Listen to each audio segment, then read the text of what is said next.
అందరికీ కూడా సంక్రాంతి శుభాకాంక్షలు. ఇంగ్లీష్లో చెప్పుకోవాలంటే అందరికీ కూడా హ్యాపీ సంక్రాంతి. మీరందరూ చెప్పండి హ్యాపీ సంక్రాంతి. హ్యాపీ సంక్రాంతి గట్టిగా చెప్పండి. హ్యాపీ సంక్రాంతి. హ్యాపీ సంక్రాంతి. ఎందుకు చెప్పేస్తున్నానంటే మేమందరం టీచర్సు, మీ అందరికీ తెలుసు. కానీ చాలామంది హ్యాపీ పొంగల్ అంటున్నారు. పొంగల్ తమిళ వాళ్ళ పండుగ ఇదే రోజు జరుగుతుంది. ఇప్పుడు మన గ్రామంలో నేను తమిళనాడు నుండి వచ్చాను అనుకోండి, నాకు పొంగల్ చెప్పండి.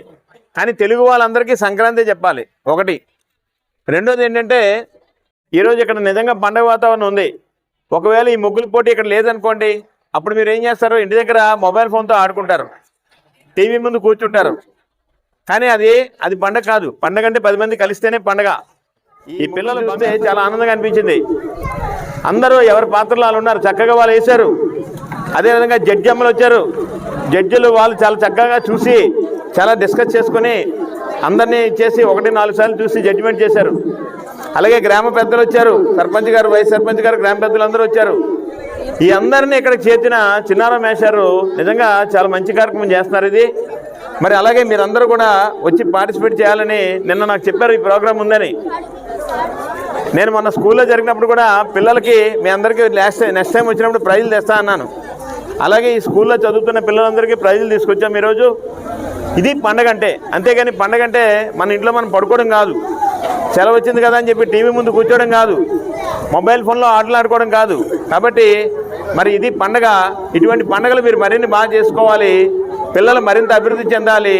పిల్లలందరూ కూడా వారి రంగాల్లో అద్భుతమైన విజయాలు సాధించి మరి గ్రామానికి మరింత పేరు తేవాలని కోరుకుంటూ, అరగంట ఇక్కడ మాట్లాడడానికి రాలేదు, 2 నిమిషాలు చాలు చెప్పాల్సిన విషయం చెప్పడానికి. కాబట్టి మీ అందరూ మళ్ళీ ఒకసారి అందరూ గట్టిగా చెప్పండి happy Sankranti. Happy Sankranti. Happy Sankranti. Happy Sankranti. ఎట్టి పరిస్థితిలో పొంగల్ చెప్పండి. కానీ తమిళ వాళ్ళకి చెప్పండి. తెలుగు వాళ్ళకి మాత్రం పొంగల్ చెప్తే అవమానపరిచినట్టు అది.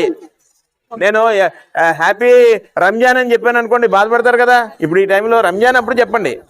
పొంగల్ తమిళం వాళ్ళది, సంక్రాంతి తెలుగు వాళ్ళది. అది ఇంగ్లీష్లో పేరు మార్చుకోదు. ఇంగ్లీష్లో నా పేరు అమీర్ ఖాన్ అవ్వదు, నా పేరు శంకర్ ప్రసాద్ అవుతాను నేను. ఇంగ్లీష్లో కూడా శంకర్ ప్రసాదే, మలయాళంలో కూడా శంకర్ ప్రసాదే, రష్యన్ భాషలో కూడా శంకర్ ప్రసాదే. కాబట్టి మీరందరూ ఆ విషయం నేర్చుకుని అందరికీ చెప్పండి. మన సంక్రాంతి చాలా గొప్పది. మరి ఈ సాంప్రదాయ 10 కాలాల పాటు మనం పంచుకుందాం, పెంచుకుందాం. ధన్యవాదాలు.